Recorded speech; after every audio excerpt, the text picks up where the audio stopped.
A narcissist turns you into him. Welcome to today's topic, ladies and gentlemen. I'm Coach Tobias Forst, founder of Achilles Life Coaching, decade-long recipient of narcissistic abuse, and I've saved myself from it. And I will support you on your journey to your personal freedom. So the baseline of today's video shall be the following. You find yourself with the following realization. But I haven't always been like this. I was different once. What changed? How did I change to be this today? So before we delve more deeply into it and fill this with concrete examples, I'll take you on a visual journey. Let's imagine the following. You are one among 5 people. You and 3 other people on the outside, and in the middle stands a narcissist. You're only clad to cover your primary and secondary specific organs, and the rest of the skin is visible for this example. And the person in the middle seems to secrete black goo, black liquid that sticks to the body, covers the skin in something that looks foul, dark, greenish. It's oozing. It's not really pleasant to look at. And he seems to be unable to wash himself, to clean himself. So what he does is he removes parts of what covers his body, throws it at you, at him, at her, whoever's around. He rids himself of as much as he can. And all of you who are affected by this black goo right now,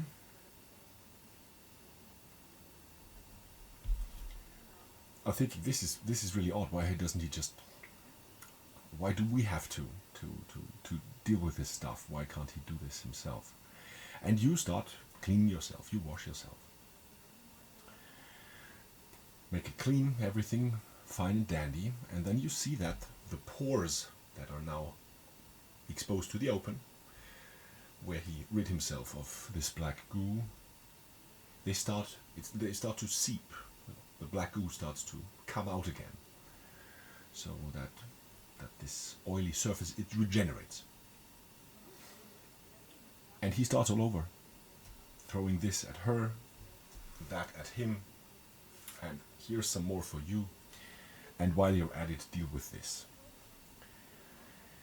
And you find that over time, the more often this happens, the more difficult it becomes for you to clean yourself entirely. Things start to stick to your body, starts to become crusty, start to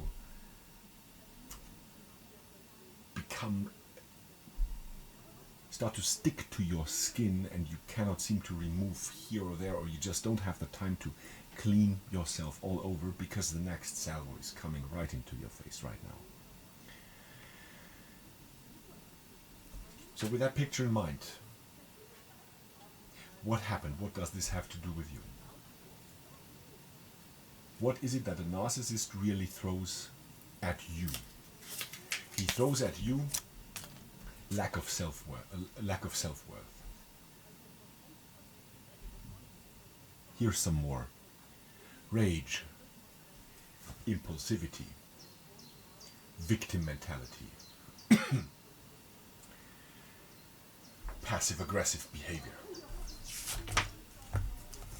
It doesn't seem to stop. It's a problem here, there, and everywhere, and you become increasingly burdened by all of those factors and more.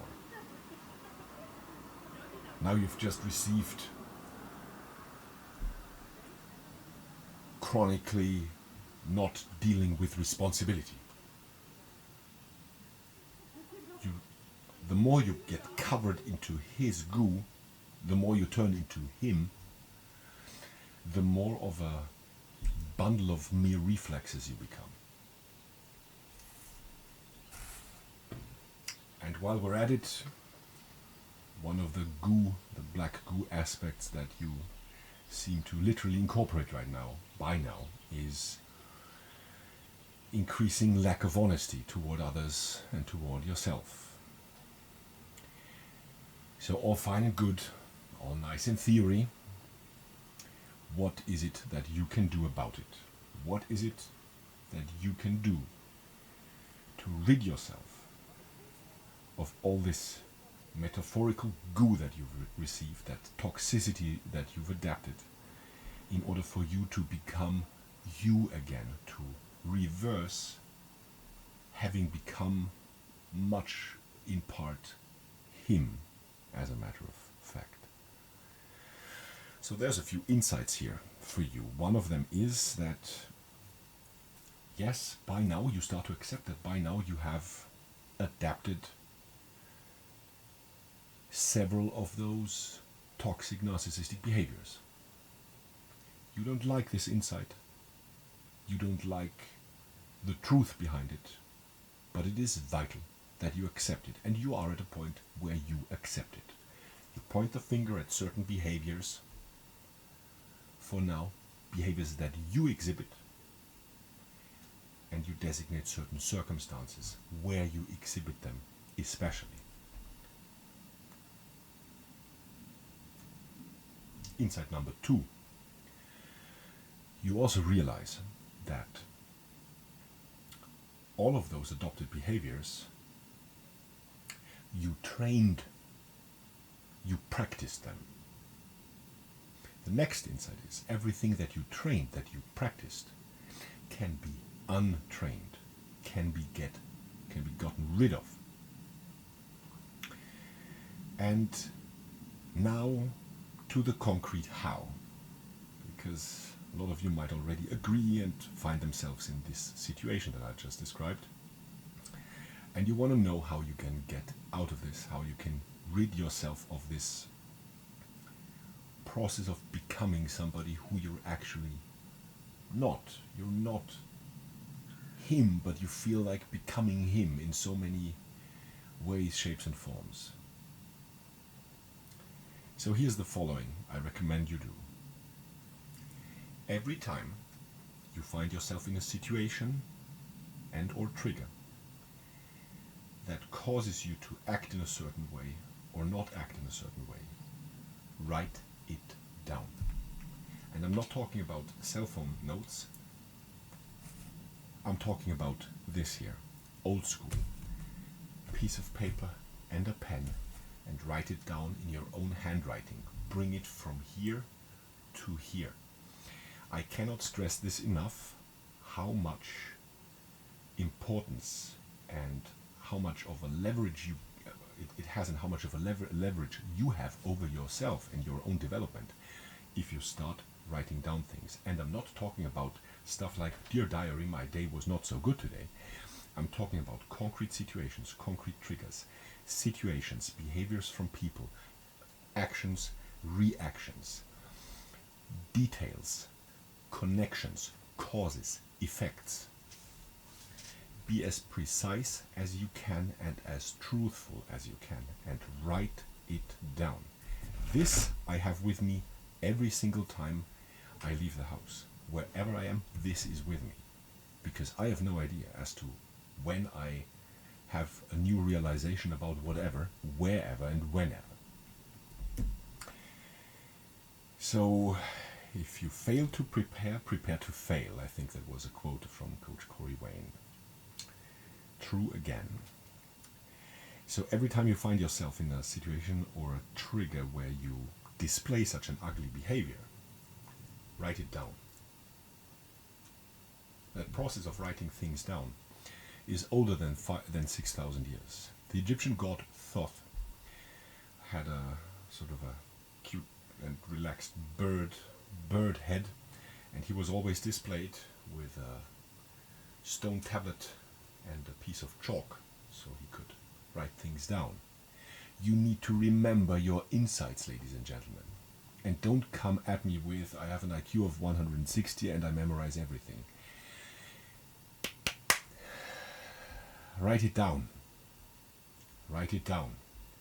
Because especially during times where you experience narcissistic abuse, your memories will be detrimentally affected for a long time, and it takes your brain some time to regenerate. Then second, what else can you do about it? Whenever you recognize that you're about to display a certain toxic behavior which you know is not yours, and you catch yourself before you act it out, before you speak it out. Catch yourself. Practice impulse control. You know what you were about to say, but don't. You know what you were about to not say or not do. But do say it. Do it. Impulse control. Next step. You write down whose behavior this actually is. It must have come from somewhere. These limiting beliefs aren't yours. These passive-aggressive traits aren't yours. Who was like this? Who is like this in your vicinity? In your social circles? Write these behaviors down and attribute them to who's the cause of that.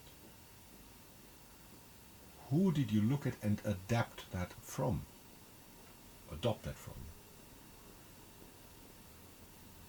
Give it a name. Give it names.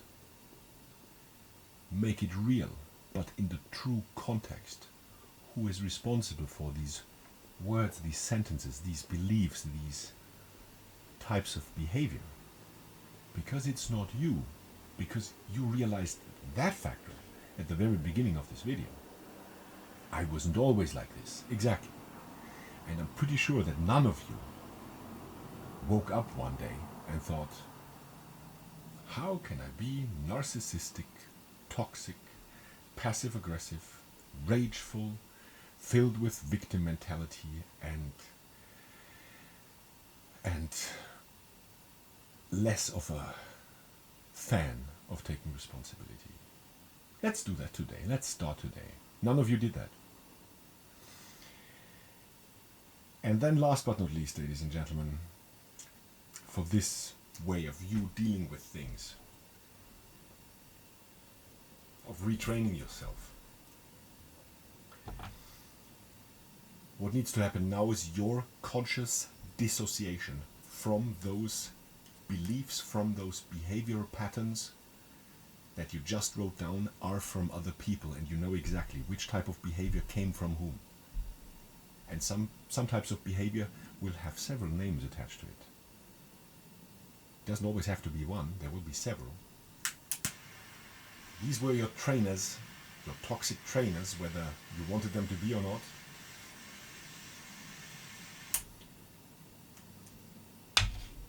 And at that point, when you're in the process of dissociation, get help if you want some. Get help from friends that you can rely on, who want the best for you on the one hand and support you in your worst of times on the other. Get a coach, therapist, psychiatrist, your girlfriend, boyfriend, whoever you can rely on. And have them point out to you when you are about to act out a certain, let's say, passive-aggressive trait. Make them part of the team of you helping yourself. Then your best friend comes along and says, see what you're doing just now? That was kind of passive-aggressive, if you're honest with yourself. And you know, because you vetted him or her, that this is real, this is honest, and you at this point just didn't catch yourself before you said it. You were under your own radar. But he's here. He pointed it out. He helped you right now. And this is how you retrain yourself into a different pattern. Now to conclude, ladies and gentlemen. Recalling the image of 4 people, one of them being you, and in the middle, 5th person, the narcissist, throwing that black goo all around themselves. You need distance. you need to be out of the throwing range of somebody who tries to toxify their social surroundings. The further you get away and the more permanent this state is, the better. And now to a word or to the empaths or even high empaths among you. You have a few duties yourself as well, ladies and gents. Because that narcissist in the picture, that Jeff, his feelings and his life circumstances are his problem. Not yours. They're his problem. That's number one. Number two. Now a few of you might feel the urge to tell me, but now he's negatively affecting other people. Yes, yes. So what? Why would you care? You were one of them once, when other people thought, oh gosh, look at him, look at her, doesn't really see who that guy is, that Jeff is a narcissist. Would you have been open for help, for receiving help back then? No. Neither are they, neither is the new supply. So control your empathy. Don't just hand it out as if it was nothing. It's highly valuable. Make people qualify for it. It's not given freely.